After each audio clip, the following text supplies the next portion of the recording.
Hello everyone and welcome back. I want to discuss the George Floyd trial. This is going to be a post-trial analysis. Okay, so I'm going to discuss the verdict now. And he was guilty on all charges. Second degree, third degree, and manslaughter. This is exactly what I predicted. I predicted that he was going to be found guilty on the second degree murder charge. And I predicted this for a number of reasons. In my second follow-up video, which I want to thank all the people that commented, because there were such interesting comments, so many interesting opinions, perspectives, beliefs, that you're just not going to find in the media. That's the great thing about independency. When people talk, they're not biased, they just speak the way they feel. They speak what's on their mind. And people say, whoa, let the attorneys talk about this, let experts talk about this. No, not necessarily. They could be biased. If you see attorneys and experts on media outlets, it could be that they're saying the things that coincide with the media narrative. So it's very interesting to get your perspective. I want to thank you so much, and I would like that to continue. Really, really great comments. Now, I wanted to talk about the trial again and the verdict, and why I came to the conclusion that a conviction was going to happen on the most serious charge. And I'm predicting this for a number of reasons. I did mention the mistake that the defense made about not using a psychological aspect as the cornerstone of their defense, as opposed to a drug overdose claim, which I did not think was going to work. This particular case did not fit the scenario of a drug overdose, and I didn't think the jury was going to believe it. And the other problem with it was, you have to combine an expert with your claim. And they couldn't put those two together. If you notice, the state brought 6 medical experts, and the defense only had 1.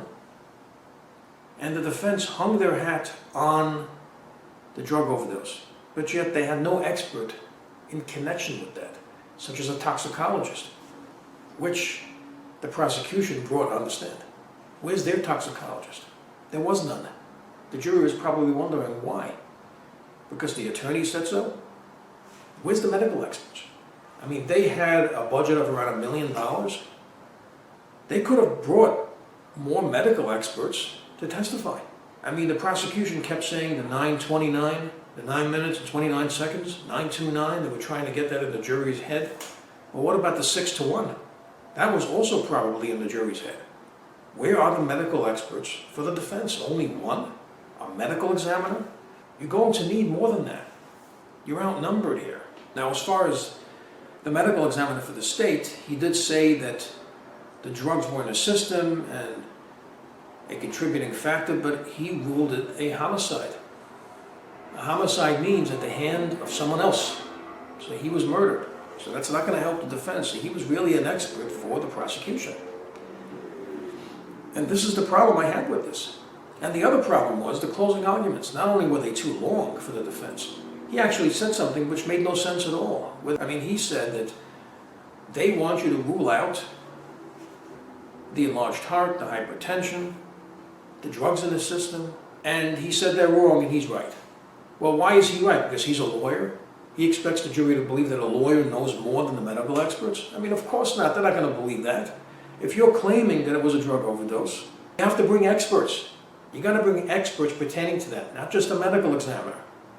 A medical examiner is somebody that puts everything together. He doesn't specialize in what drugs can do to the system and can it be an overdose. It just is not enough. And maybe the reason why they couldn't bring someone to say it was a drug overdose is because it wasn't.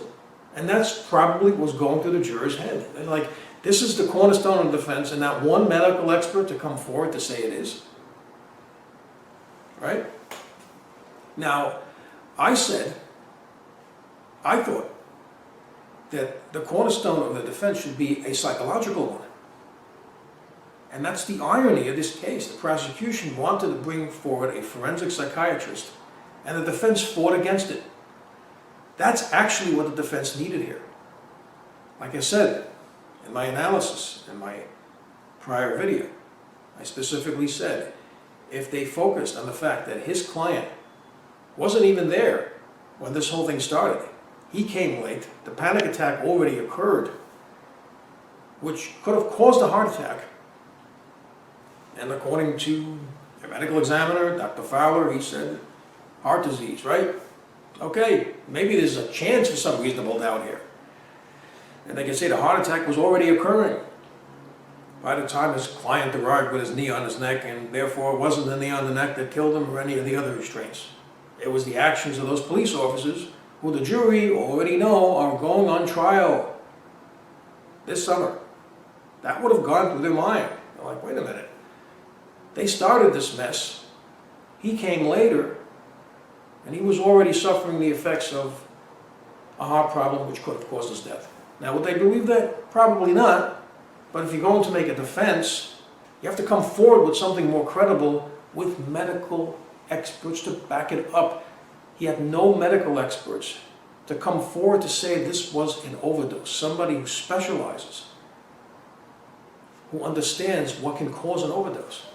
They actually went against it. A female medical examiner, she said that it wasn't.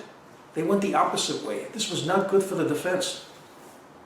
And keep in mind, if they used a psychological aspect to say it was a panic attack, and in my prior video I brought down the Harvard medical paper, which said that it can make it more likely, that's reasonable doubt. Even the word may, it's just in their minds, it's something, and once they bring that in, then they can tie a medical expert connected to it. Like I said, they only had 1 versus 6. Now at least they may have had 2. I'm almost certain they could have gotten a psychiatrist to say that he was going through a panic attack. It certainly looked like that to me. I mean, he was freaking out.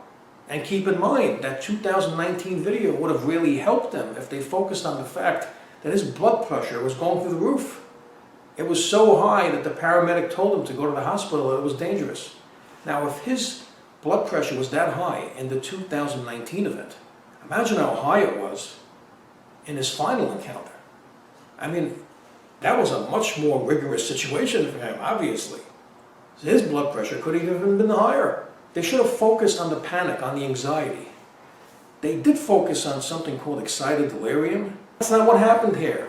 He didn't develop any superhuman strength. He was being restrained, and slowly his oxygen was being cut off, and he died. Where's the superhuman strength? He was collared. He was taken down.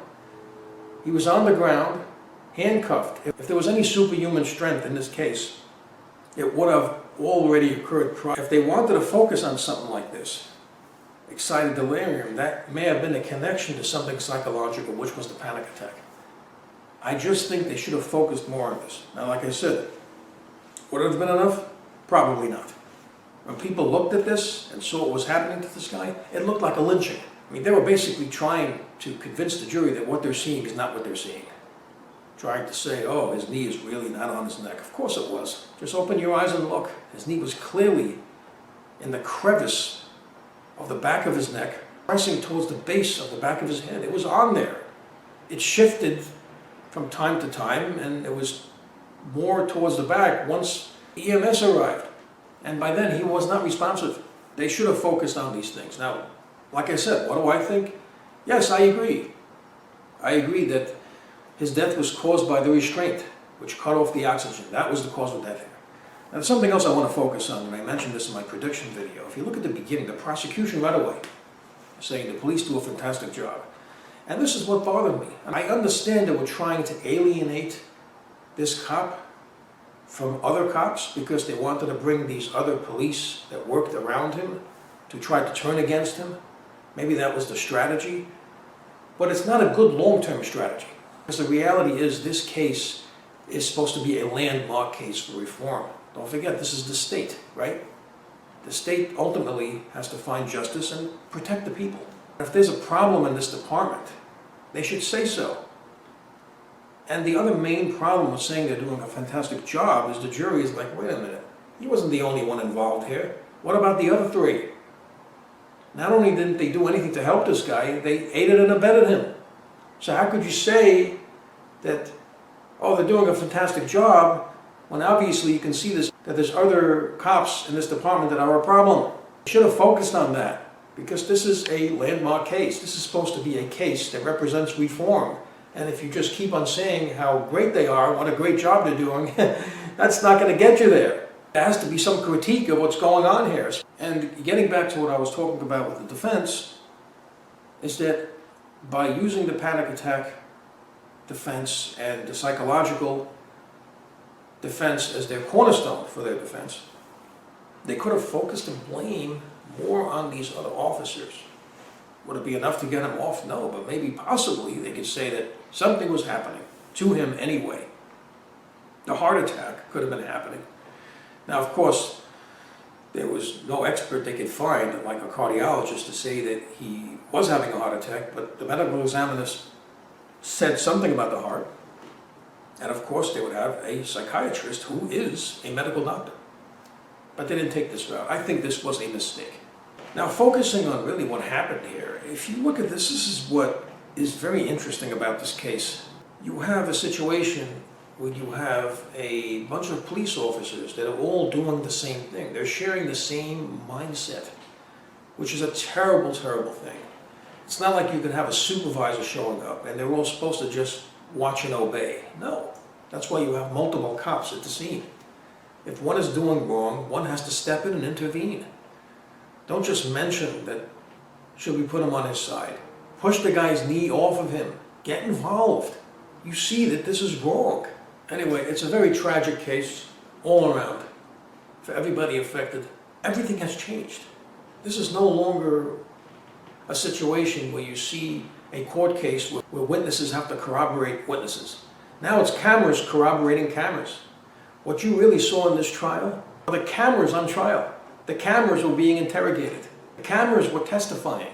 The cameras were corroborating each other. I mean, you had at least 6 or 7 cameras from many different angles showing what was going on. It's a fascinating case where you have cameras now that are the witnesses. And that's what happened in this case. So again, I wanted to thank you for all your comments. They were very interesting. I would like to see more of these comments. I want to see your opinions about this trial, what you thought, what you think about the verdict, what do you think about the future, what do you think about reform, everything that's going to result from this case. Please leave your comments, please subscribe, please like up this video, and thank you for tuning in.